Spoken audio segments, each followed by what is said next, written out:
आपका यूनिक प्रज्ञान यूट्यूब परिवार में मैं प्रज्ञान सर हार्दिक स्वागत करता हूं, वंदन करता हूं, अभिनंदन करता हूं। प्यारे साथियों, अगर आप टीएसटी पीएचडी जैसी प्रोक्ता LT grade UGC net JRF विभिन्न प्रतियोगी परीक्षाओं की तैयारी कर रहे हैं तो आपके लिए प्रैक्टिस सेट होने वाला है काफी महत्वपूर्ण। इस प्रैक्टिस सेट में 125 वस्तुनिष्ठ प्रश्नों का करने वाले हैं हम लोग सुपर फास्ट प्रैक्टिस। तो इस प्रैक्टिस को हल करना प्रारंभ करें। इससे पूर्व अगर वीडियो को पहली बार देख रहे हैं तो चैनल पर नए हैं तो कृपया चैनल को सब्सक्राइब, वीडियो को लाइक और शेयर करना बिल्कुल ना भूलें। तो बिना समय गंवाए प्रारंभ करते हैं आज की इस पाठचर्या को और देखते हैं पाठचर्या का पहला प्रश्न। सुमित्रानंदन पंत की सुप्रसिद्ध कविता परिवर्तन उनके किस काव्य संकलन में सर्वप्रथम प्रकाशित हुई थी? इसका आपको जवाब बताना है। प्रश्न संख्या 1 का राइट आंसर पल्लव को चुनकर के आपने बिल्कुल सही जवाब दिया, विकल्प डी। कामायनी में श्रद्धा किस चीज का प्रतीक है? और इस प्रश्न का जवाब प्रश्न संख्या 2 का राइट आंसर हृदय का चुनकर के बिल्कुल सही जवाब, विकल्प डी।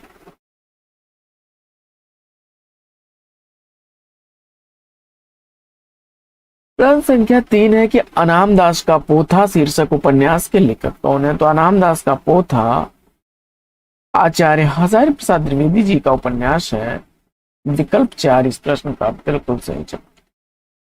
प्रश्न संख्या 4 निम्नलिखित में से कौन सा उपन्यासकार एकांचलिक उपन्यासकार है? इसका आपको जवाब बताना है और इस प्रश्न का जवाब आपने प्रश्न संख्या 4 का राइट आंसर क्या चुना?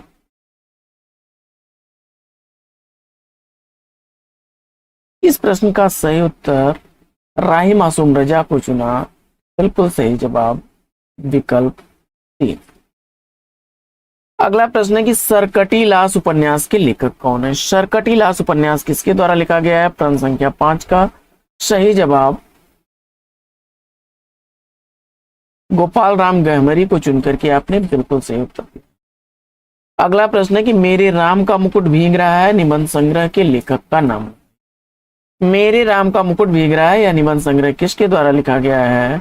प्रश्न संख्या 6 का सही जवाब विद्यानिवास मिश्र जी को चुन करके इस प्रश्न का बिल्कुल सही जवाब दिया आपने।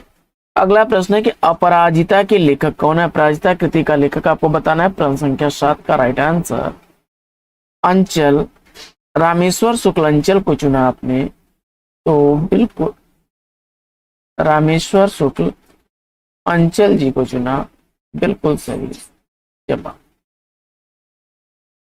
अगला प्रश्न जब उपमेय में उपमान की संभावना प्रकट की जाए तब वहां पर कौन सा अलंकार होता है? जन जानो मन मानो शब्दों का प्रयोग किया जाता है। प्रश्न संख्या 8 में आपने उत्प्रेक्षा अलंकार चुन करके बिल्कुल सही जवाब दिया है, विकल्प 4।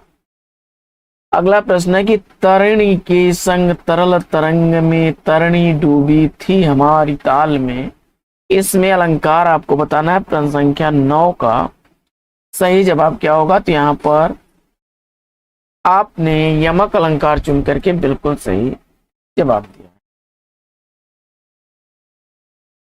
निम्नलिखित में से अर्थालंकार का भेद इसमें से कौन सा है? इसका आपको जवाब बताना है। यमक, अनुप्रास और वक्रोक्ति शब्दालंकार के भेद हैं। विकल्प ए का चयन करके आपने विकल्प 1 को चुना, बिल्कुल सही जवाब, प्रतिवस्तु। अगला प्रश्न है कि खग कुल कुल कुल सा बोल रहा रेखांकित शब्दों में अलंकार आपको बताना है। प्रश्न संख्या 11 का सही जवाब क्या होगा? और इस प्रश्न का सही उत्तर आपने श्लेष अलंकार को चुना, विकल्प 2 इस प्रश्न का बिल्कुल सही। अगला प्रश्न है कि उदित उदयगिरी मंच पर रघुवर बाल पतंग में कौन सा अलंकार है? प्रश्न संख्या 12 में उदित उदयगिरी मंच पर रघुवर बाल पतंग में अलंकार आपने रूपक चुन लिया, तो बिल्कुल सही जवाब। बढ़ते हैं आगे और देखते हैं अगला प्रश्न। अगला प्रश्न है कि जहां उपमेय में उपमान की संभावना की जाए वहां पर कौन सा अलंकार होता है? तो जहां संभावना की बात की जा रही है वहां पर उत्प्रेक्षा आपने ट्रिक किया। विकल्प 3 बिल्कुल सही जवाब। प्रश्न संख्या 14, यदि उपमेय उपमान में बिंब प्रतिबिंब भाव हो तो अलंकार कौन सा होगा? प्रश्न संख्या 14 का सही जवाब दृष्टांत चुन करके आपने राइट आंसर दिया है, विकल्प 2। अगला प्रश्न, निम्नलिखित काव्यांश में अलंकार है हीरे सा हृदय हमारा कुचला शिरीष कोमल ने।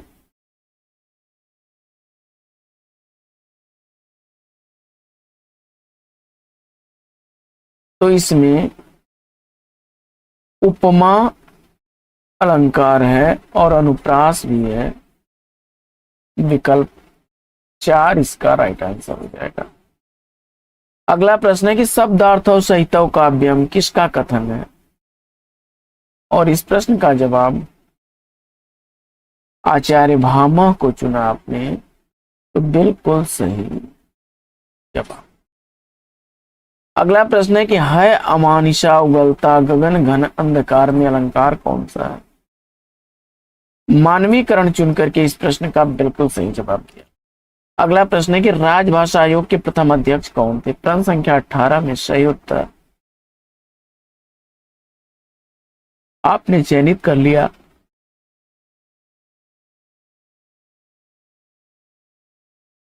बीजी खेर बाल गंगाधर खेर को, तो विकल्प 3 बिल्कुल सही जवाब। अगला प्रश्न है कि संघ की राजभाषा हिंदी और लिपि देवनागरी होगी, यह संविधान के किस अनुच्छेद में वर्णित है? प्रश्न संख्या 19 का सही उत्तर आपने अनुच्छेद 343 विकल्प 1 को चुना, तो बिल्कुल सही जवाब। अगला प्रश्न है कि भाषा के संबंध में असत्य कथन कौन सा है? प्रश्न संख्या 20 का सही उत्तर आपने अगर चयनित कर लिया है, विकल्प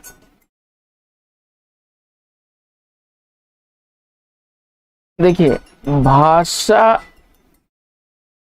पैतृक संपत्ति नहीं है, ठीक है। भाषा पैतृक संपत्ति है, यह कथन भाषा के संदर्भ में सही नहीं है। भाषा सामाजिक संपत्ति है, परिवर्तनशील होती है और भाषा का अनुकरण सादृश्य होता है। अगला प्रश्न है कि मगही किस उपभाषा की बोली है? प्रश्न संख्या 21 का सही जवाब क्या होगा? प्रश्न संख्या 21 में राइट आंसर आपने बिहारी को चुना, तो विकल्प 4 इस प्रश्न का बिल्कुल सही। अगला प्रश्न है कि भोजपुरी बोली की उत्पत्ति हुई है। भोजपुरी बोली की उत्पत्ति मागधी अपभ्रंश से हुई है, विकल्प 2 इस प्रश्न का राइट आंसर। अगला प्रश्न,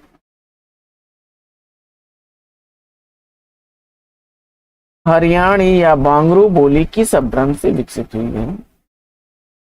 हरियाणी या बांगरू बोली किस अपभ्रंश से विकसित हुई है? प्रश्न संख्या 23 का सही उत्तर पश्चिमोत्तरी शौरसेनी अपभ्रंश को चुना, तो विकल्प 1 इस प्रश्न का बिल्कुल सही जवाब। अगला प्रश्न है कि हिंदी खड़ी बोली किस अपभ्रंश से विकसित हुई भाषा है? प्रश्न संख्या 24 का सही उत्तर शौरसेनी अपभ्रंश आपने चुना, तो विकल्प 3 इस प्रश्न का बिल्कुल सही जवाब। अगला प्रश्न है कि हिंदी का पाणिनि किसे कहा जाता है? तो जवाब में आपने हिंदी का पाणिनि किशोरीदास वाजपेयी और हिंदी व्याकरण का पाणिनि कामता प्रसाद गुरु को कहा जाता है, तो विकल्प आपने 4 को चुना, तो बिल्कुल सही जवाब। अगला प्रश्न,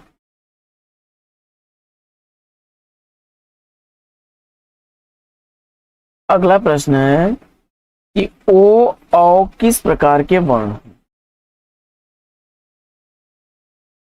प्रश्न संख्या 26 का सही जवाब आपने कंठोष्ठ चुना, तो विकल्प 4 बिल्कुल सही जवाब। कौरवी किस बोली को कहा जाता है? कौरवी बोली खड़ी बोली का रूप को ही कहा जाता है, विकल्प 2 इसका राइट आंसर। अगला प्रश्न है कि किसी सीमित क्षेत्र में बोली जाने वाली स्थानीय भाषा को क्या कहा जाता है? किसी सीमित क्षेत्र में बोली जाने वाली स्थानीय भाषा को बोली कहा जाता है। विकल्प 3 इस प्रश्न का राइट आंसर।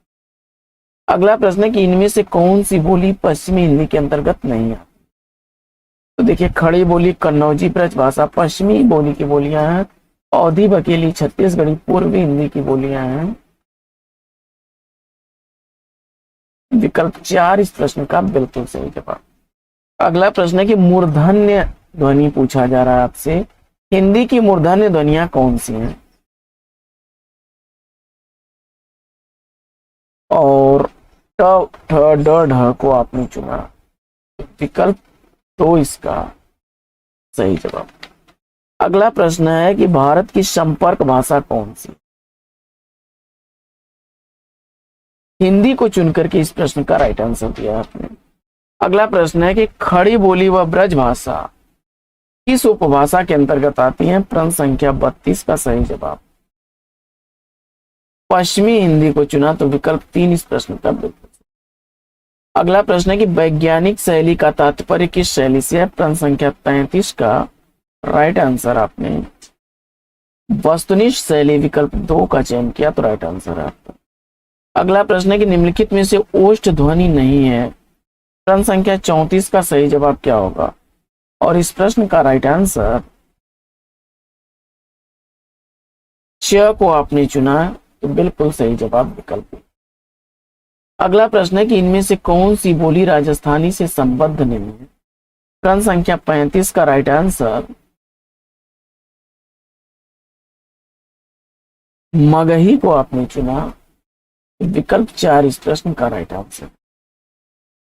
अगला प्रश्न, लास किस भाषा का शब्द है?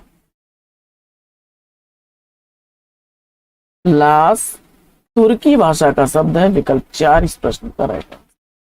अगला प्रश्न है कि कर्म कारक के लिए प्रयुक्त होने वाला चिन्ह कौन सा है? प्रश्न संख्या 37 का राइट आंसर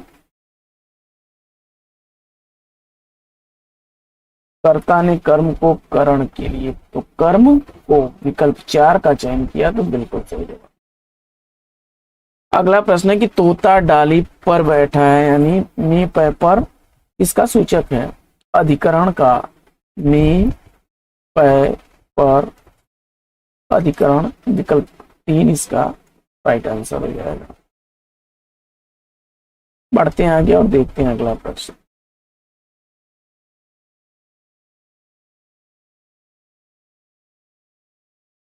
वह कार मेरी है, इस वाक्य में कौन सा कारक है? प्रश्न संख्या 39 का सही जवाब संबंध कारक चुन करके बिल्कुल सही जवाब। अगला प्रश्न है कि उसने उसे छल से पराजित किया, में छल से में कौन सा कारक है? प्रश्न संख्या 40 का राइट आंसर करण कारक। अगला प्रश्न है कि कारक के भेद पूछा जा रहा है। कारक के मुख्यतः 8 भेद हैं, विकल्प 4 इसका राइट आंसर है। अगला प्रश्न है कि संज्ञाओं के साथ आने वाली विभक्तियों को क्या कहा जाता है? और इस प्रश्न का जवाब आपने विश्लिष्ट विकल्प 2 को चुना, तो राइट आंसर है। अगला प्रश्न है कि निम्नलिखित में से कौन सा शब्द स्त्रीलिंग नहीं है? तो स्त्रीलिंग नहीं है यानी पुल्लिंग है, तो दिन पुल्लिंग है, विकल्प 4 इसका राइट आंसर है। सुबह, दोपहर, सांझ स्त्रीलिंग है। ऋषि का स्त्रीलिंग क्या होगा? ऋष का स्त्रीलिंग ऋषिका चुन करके आपने सही उत्तर दिया है, विकल्प 3। अगला प्रश्न है कि निम्नलिखित में से कौन सा शब्द पुल्लिंग है? प्रश्न संख्या 45 का सही जवाब विकल्प 2 को आपने चयनित किया, तो राइट आंसर है। अगला प्रश्न है कि निम्नलिखित में से कौन सा शब्द स्त्रीलिंग नहीं है? प्रश्न संख्या 46 में सही जवाब क्या चुना आपने? तो झुरमुट, इच्छा, अंत्येष्टि स्त्रीलिंग शब्द है, निराला को चुन करके इस प्रश्न का सही जवाब। अगला प्रश्न है कि निम्नलिखित शब्दों में से स्त्रीलिंग शब्द की पहचान करना है आपको। टकसाल चुन करके बिल्कुल सही जवाब दिया। अगला प्रश्न है कि निम्नलिखित शब्दों में से एक स्त्रीलिंग शब्द है, इसका आपको जवाब बताना है। प्रश्न संख्या 48 का सही उत्तर आपने डोर को चुना, तो विकल्प एक इस प्रश्न का बिल्कुल सही जवाब। अगला प्रश्न है कि निम्नलिखित शब्दों में से एक शब्द पुल्लिंग है, कौन सा शब्द पुल्लिंग है? प्रश्न संख्या 49 का राइट आंसर दही को आपने चुना, तो विकल्प 4 इस प्रश्न का सही जवाब। अगला प्रश्न है कि विद्यार्थी आ रहे हैं वाक्य में साधु का वचन निर्धारित कीजिए। विद्यार्थी आ रहे हैं, इस वाक्य में साधु का वचन बताना है आपको। प्रश्न संख्या 50 का सही जवाब बहुवचन आपने चुना, विकल्प 2 को, तो राइट आंसर। अगला प्रश्न है कि निम्नलिखित शब्दों में से एक वचन आपको चयनित करना है। विकल्प 4 का चयन किया आपने, तो बिल्कुल सही जवाब। अगला प्रश्न है कि साधु आ रहे हैं वाक्य में साधु का वचन क्या होगा? तो जवाब हो जाएगा विकल्प 2 बहुवचन। अगला प्रश्न है हिंदी में वचन कितने प्रकार के होते हैं? तो हिंदी में वचन एक वचन बहुवचन 2 प्रकार का होता है। चिड़िया शब्द का प्रयोग बहुवचन में क्या बनेगा? और चिड़िया का बहुवचन चिड़िया बता करके बिल्कुल सही जवाब दिया आपने। तो धन अपि से संधि क्या बनेगी? को अपि, विकल्प 4 का चयन किया, तो राइट आंसर है आपका। अगला प्रश्न है कि विद्यालय का सही संधि विच्छेद क्या बनेगा? विद्याधनालय दीर्घ संधि का उदाहरण है, विकल्प 1 इस प्रश्न का। बढ़ते हैं आगे और देखते हैं अगला प्रश्न। प्रतिधन आरोपण, इसकी संधि आपको बताना है। प्रत्यारोपण बता करके बिल्कुल राइट आंसर दिया आपने। दैत्य धन अरिह दैत्यारी, विकल्प इसमें इसका उदाहरण है यह स्वर संधि का। अगला प्रश्न है कि उद्योग का संधि विच्छेद क्या होगा? व्यंजन संधि का उदाहरण है उतधन योग, विकल्प 1 बिल्कुल सही जवाब। महात्मा शब्द में समास आपको बताना है। महात्मा कर्मधारय समास बता करके बिल्कुल सही जवाब दिया आपने। अगला प्रश्न है कि सिंह द्वार में समास कौन सा बनेगा? प्रश्न संख्या 61 का राइट आंसर तत्पुरुष समास, विकल्प 1 का चयन किया, तो सही जवाब है आपका। अगला प्रश्न है कि धनंजय में कौन सा समास है? प्रश्न संख्या 62 का राइट आंसर बहुव्रीहि समास को चुना आपने, तो सही जवाब है। अगला प्रश्न है कि जय पराजय में कौन सा समास है? प्रश्न संख्या 63 का राइट आंसर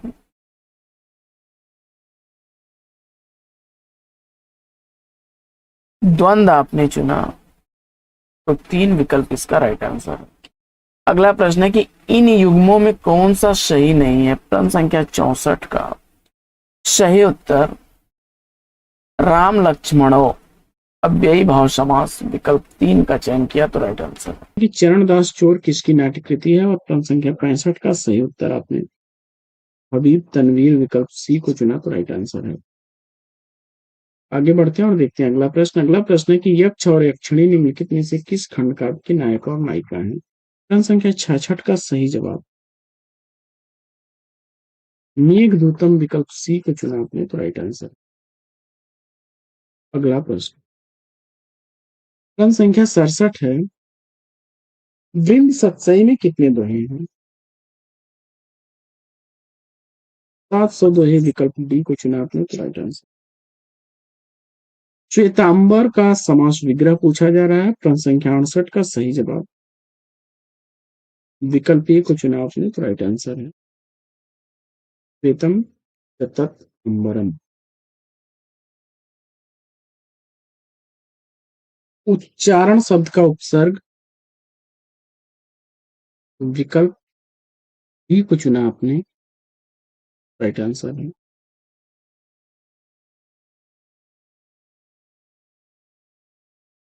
अगला प्रश्न है कि रात्रिर्गमिष्यति भविष्य सुप्रभात। पद्यांश का संबंध किस रचनाकार से है? तो अंबिका दत्त व्यास विकल्प सी को चुना, राइट आंसर।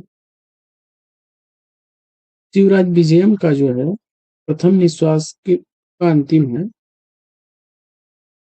अगला प्रश्न है कि नाटक में कितने रसों का परिपाक माना जाता है? प्रश्न संख्या 71 का सही जवाब 8, विकल्प बी को चुना तो राइट। नहुस नाटक के रचनाकार कौन है? उनके पिताजी। विकल्प ए को चुना आपने। आगे बढ़ते हैं और देखते हैं। अगला प्रश्न है, निम्नलिखित कृतियों को रचनाकारों के साथ सुमेलित कर लीजिए। बहुत ही आसान सा प्रश्न है, फटाफट मिला दीजिए। नानक की रचना है रस मंजरी, नंददास की रचना है बरवा नायिका भेद, रहीम दास की रचना है वैराग संगीतनी, तुलसीदास की रचना। इतिवृत्तात्मकता किस काव्य युग की विशेषता रही है? द्विवेदी युग चुन करके राइट आंसर। अगला प्रश्न है कि अयोध्या से उपाध्याय हरिऔध कृत काव्योपवन का प्रकाशन वर्ष पूछा जा रहा है। विकल्प सी को चुना आपने तो राइट आंसर। आगे बढ़ते हैं और देखते हैं अगला प्रश्न। अगला प्रश्न है कि परथी परिकथा किसकी रचना है? और जवाब में आपने विकल्प सी को चुन लिया तो राइट आंसर। आगे बढ़ते हैं और देखते हैं अगला प्रश्न। अगला प्रश्न है कि निम्नलिखित में से कौन सी रचना भारत की स्वतंत्रता के बाद लिखी गई है? प्रश्न संख्या 77 का सही जवाब विकल्प सी को चुन लिया, राइट आंसर। 1966 ईस्वी इसका प्रकाशन वर्ष है। अगला प्रश्न है कि प्रेम सागर के लेखक कौन है? प्रेम सागर का लेखक पूछा जा रहा है। 89 का सही जवाब लल्लू लाल, विकल्प सी, राइट आंसर। आगे बढ़ते हैं और देखते हैं अगला प्रश्न कि भरत मुनि के रस सूत्र के व्याख्याता आचार्य शंकु का सिद्धांत कौन सा है? तो अन्वितवाद, सी विकल्प राइट आंसर। श्लेष अलंकार कितने प्रकार का होता है? प्रश्न संख्या 80 का सही जवाब विकल्प दो को चुना आपने, राइट आंसर। अभंग पद श्लेष और सभंग पद श्लेष दो भेद होते हैं। अगला प्रश्न है आपका कि निम्नलिखित में से कौन सा तत्सम शब्द नहीं है? प्रश्न संख्या 81 का सही जवाब विकल्प डी को चुन लिया आपने, राइट आंसर।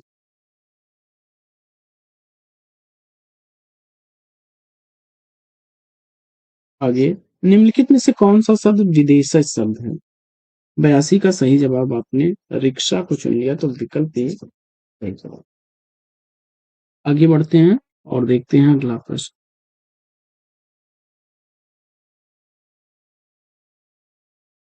कि जूता और तेंदुआ ये दोनों शब्द जो हैं तद्भव शब्द हैं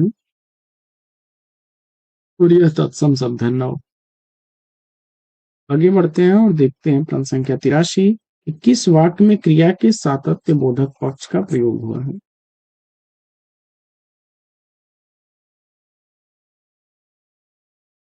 जवाब में आपने सेलेक्ट किया किसको? प्रश्न संख्या 83 का राइट आंसर विकल्प डी, मोहन अपनी कक्षा में पढ़ रहा है, राइट आंसर हो जाएगा आपका।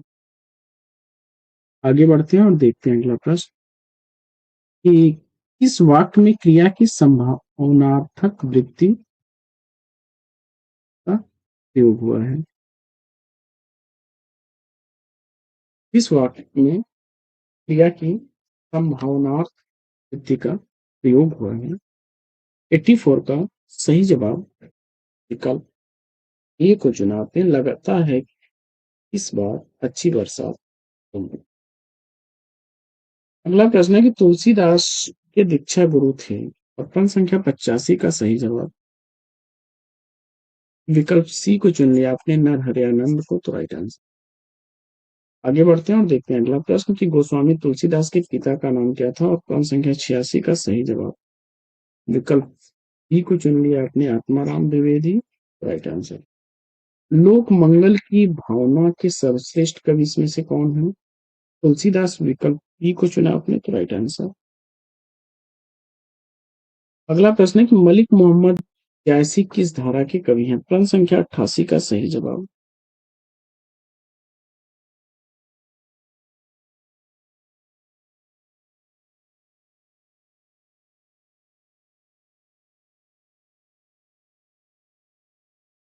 मलिक मोहम्मद जायसी प्रेमाख्यानक काव्यधारा, बी विकल्प को चुना, राइट आंसर।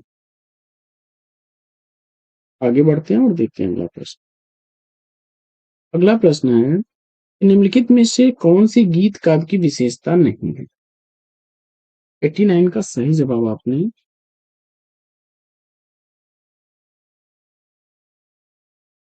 वस्तु व्यापार वर्णन, विकल्प सी, राइट आंसर। अगला प्रश्न है कि अपनी केवल धार काव्य संग्रह के रचनाकार कौन है? अरुण कमल उत्तर चुन करके राइट आंसर किया। आगे निम्नलिखित में से कौन सी रचना सर्वेश्वर दयाल सक्सेना की नहीं है? तो इसमें रघुवीर सहाय की एक रचना है आत्महत्या के विरुद्ध, विकल्प सी। कुआनो नदी के संग्रह के रचनाकार कौन है?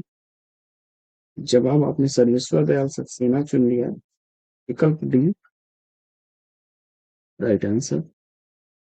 प्रियम वन निम्नलिखित में से किस कविता से संबंधित पाठ है? असाध्य वीणा गे की, विकल्प डी को चुना, राइट आंसर।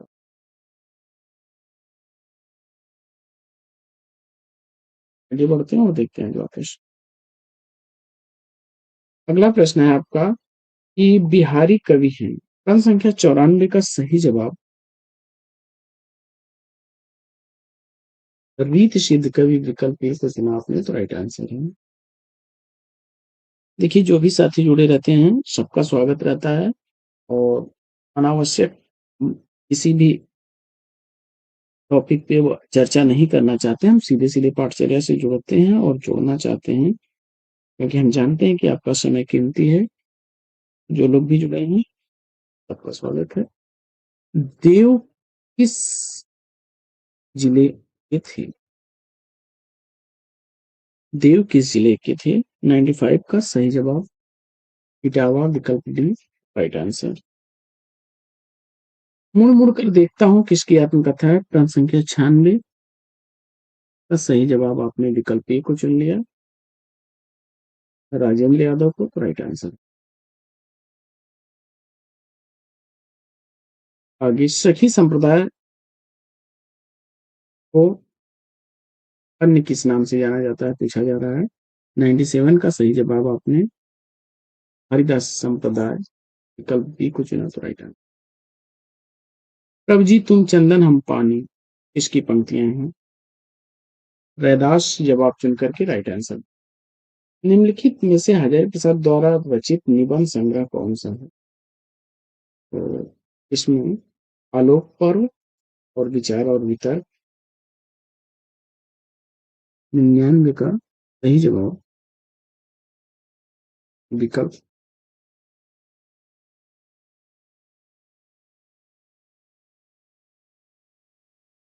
आगे बढ़ते हैं और देखते हैं अगला प्रश्न। निषाद बांसुरी की रचना विधा, प्रश्न संख्या 100 का सही जवाब आपने विकल्प डी को चुन लिया, तो राइट आंसर। आगे अर्थ विवृत स्वर, प्रश्न संख्या 101 का सही जवाब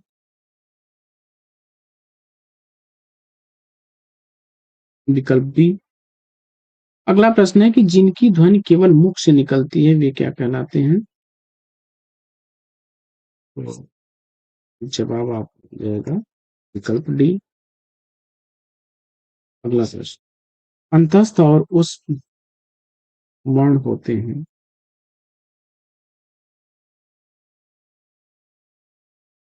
तो 4 अंतस्थ और 4 उष्म मिला करके 8 हो जाएंगे। अगला प्रश्न है कि र वर्ण का विवरण र वर्ण जो है वह वर्तस्य, लुंठित, चघोष, अल्प प्राण व्यंजन है। अगला प्रश्न है कि सुधिया उस चंदन वन की किसकी रचना है? विष्णुकांत शास्त्री, विकल्प सी राइट आंसर। आगे बढ़ते हैं और देखते हैं अगला प्रश्न। उस पक्षियों पर लिखित महादेवी वर्मा का रेखाचित्र संकलन पूछा जा रहा है। प्रश्न संख्या 106 का सही जवाब मेरा परिवार, विकल्प की कुछ नहीं है तो राइट आंसर। आगे, निम्नलिखित विकल्पों में से रीतकालीन कवि कौन से हैं?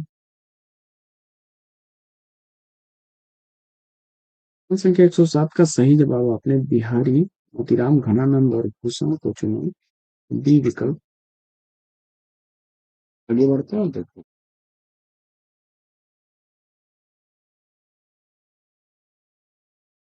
अगला प्रश्न आपका है, निम्नलिखित में से कौन सा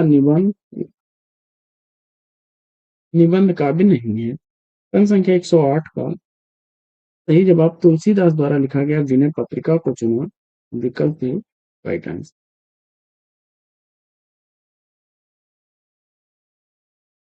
आगे बढ़ते हैं।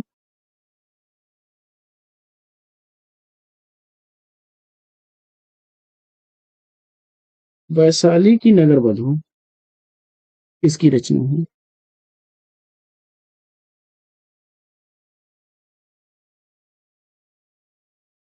संख्या 109 का सही जवाब चतुर्सेन शास्त्री, विकल्प सी को चुना आपने तो राइट आंसर है। आगे बढ़ते हैं और देखते हैं अगला प्रश्न। अगला प्रश्न है कि प्रेमचंद के निम्नलिखित उपन्यासों की रचना प्रकाशन वर्ष के अनुसार बताना है।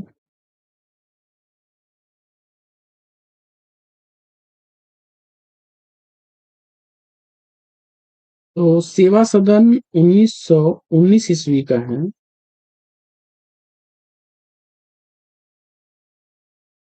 सेवा सदन 1919 ईस्वी का, गबन 1928 ईस्वी का है, गोदान 1936 ईस्वी का है। सेवा सदन, गबन और गोदान, यानी 3 1। अगला प्रश्न है कि शीतोष्णम शब्द में समास, द्वंद्व समास, विकल्प सी इस प्रश्न का सही जवाब। पृथ्वी प्रदक्षिणा के लेखक कौन है?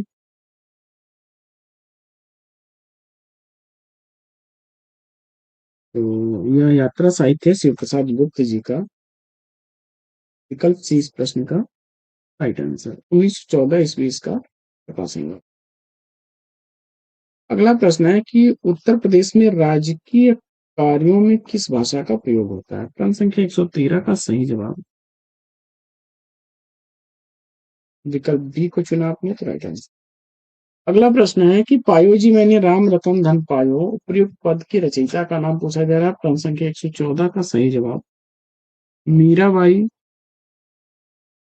विकल्प सी को चुना आपने तो राइट आंसर है। और अगला प्रश्न है कि दिए गए नामों में से कौन से कवि वल्लभाचार्य के शिष्य नहीं है? प्रश्न संख्या 115 का सही जवाब चतुर्भुज दास को चुना आपने तो विकल्प ए राइट आंसर। विठल नाथ के शिष्य नहीं। अगला प्रश्न है कि दशरथ सुत तिहुलोक बखाना, राम नाम को मरम ना आना, यह पंक्तियां किसकी हैं? जवाब में आपने कबीर दास को चुना तो राइट आंसर। हथियार डाल देना मुहावरे का सही अर्थ क्या होगा? हथियार डाल देना मुहावरे का सही अर्थ, प्रश्न संख्या 117 का सही जवाब हार मान लेना, डी विकल्प राइट आंसर। आगे बढ़ते हैं और देखते हैं अगला प्रश्न। अगला प्रश्न है कि चमड़ी जाए पर दमड़ी न जाए लोकोक्ति का निम्नलिखित में से उपयुक्त अर्थ चुनना है। प्रश्न संख्या 118 का सही जवाब बहुत कंजूस होना, विकल्प सी राइट आंसर। दांत काटी रोटी का अर्थ क्या होगा? प्रश्न संख्या 119 का सही जवाब विकल्प ए को चुन लिया आपने तो राइट आंसर। और अगला प्रश्न है कि निम्नलिखित में से कौन सा शब्द तत्सम है? प्रश्न संख्या 120 का सही जवाब विकल्प ए को चुन लिया आपने तो राइट आंसर। अगला प्रश्न है कि मैला आंचल किस श्रेणी का उपन्यास है? प्रश्न संख्या 121 का सही जवाब आंचलिक उपन्यास विकल्प ए को चुना तो राइट आंसर है। अगला प्रश्न है कि सूनी घाटी का सूरज उपन्यास के लेखक कौन है? प्रश्न संख्या 122 का सही जवाब श्रीलाल शुक्ल विकल्प ए को चुन लिया आपने तो राइट आंसर। आगे बढ़ते हैं और देखते हैं अगला प्रश्न कि शेष कादंबरी उपन्यास की लेखिका कौन है? प्रश्न संख्या 123 का सही जवाब विकल्प डी को चुन लिया आपने अलका सरोवगी को तो राइट आंसर। आगे बढ़ते हैं और देखते हैं अगला प्रश्न। अगला प्रश्न है कि निम्नलिखित में से कौन सा उपन्यास नागार्जुन का नहीं है? प्रश्न संख्या 124 का सही जवाब अर्थी परिकथा विकल्प डी को चुना तो राइट आंसर आपका। और आगे बढ़ते हैं। अर्थी परिकथा नागार्जुन का उपन्यास नहीं, रेणु का उपन्यास है। जाति विलास के रचनाकार कौन है? और जवाब में देव को चुन लिया आपने तो विकल्प बी राइट आंसर।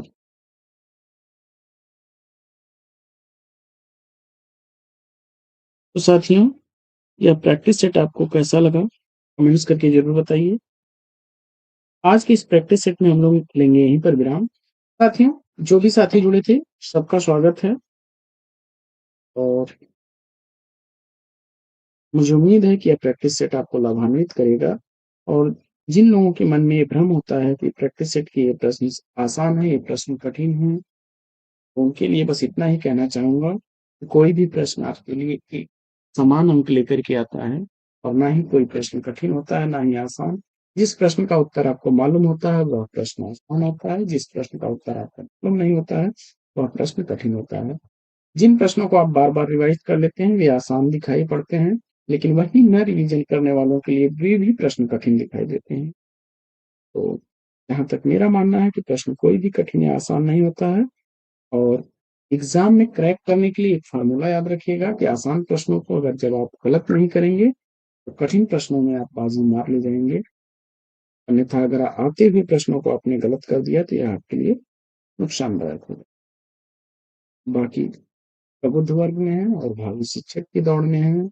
जहाँ तक मुझे उम्मीद है कि आप शैक्षणिक कार्यों से जुड़े हुए हैं तो बेहतर अनुभवी हैं। बहुत कुछ नहीं कहना है मुझे। साथियों, पाठचर्या में ले लेते हैं विराम। फिर मिलेंगे आपसे अगले वीडियो में एक नए प्रश्न, एक नया टॉपिक, एक नए अंदाज में। तब तक के लिए लेते हैं आपसे विदा। आपका जीवन मंगलमय हो। दृष्टि से जय हिंद।